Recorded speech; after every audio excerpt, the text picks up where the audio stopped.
This bluish liquid is one of the most expensive resources in the world. No, it's not the blue milk from Star Wars. It's actually blood from a horseshoe crab. And the stuff this blood makes costs $60,000 a gallon. So why is it so expensive?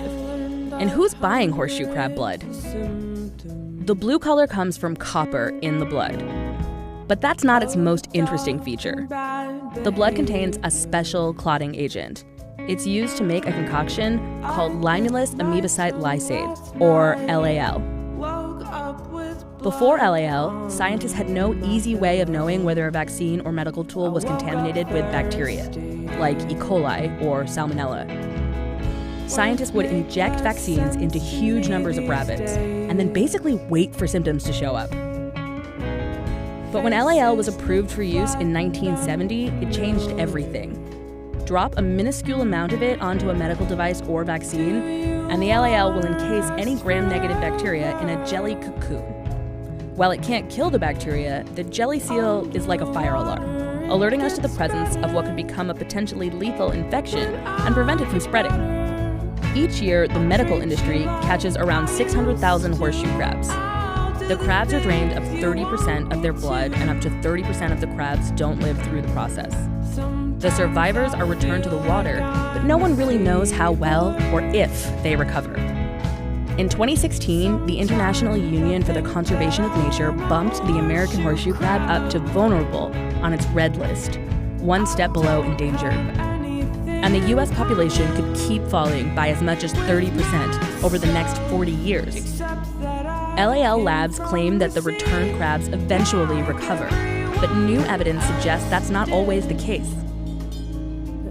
Wynne Watson is trying to figure out what happens to the crabs when they're put back in the sea. So, the most immediate negative effect is mortality. Anywhere from 10 to 25% of the animals will die within the first couple of days after birth. Lead crabs become disoriented and weak for a period of time, and females may have trouble spawning. If they survive the first, say, 2 weeks, and they're back in their natural habitat, they did do that. But it's getting through those 2 weeks that's the issue. Based on our data and others, I think that you need to treat them a little. If you're going to get increase your survival, you need to treat them better. Scientists are trying to find a synthetic alternative to help reduce the strain on the horseshoe crab population. But so far, LAL is still required by the FDA for this type of testing. So if these animals really aren't recovering at the rate we previously thought, we might eventually run out of crabs to eat. If that happens, our lives, like crabs' rabbits, might be at risk.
Everything is so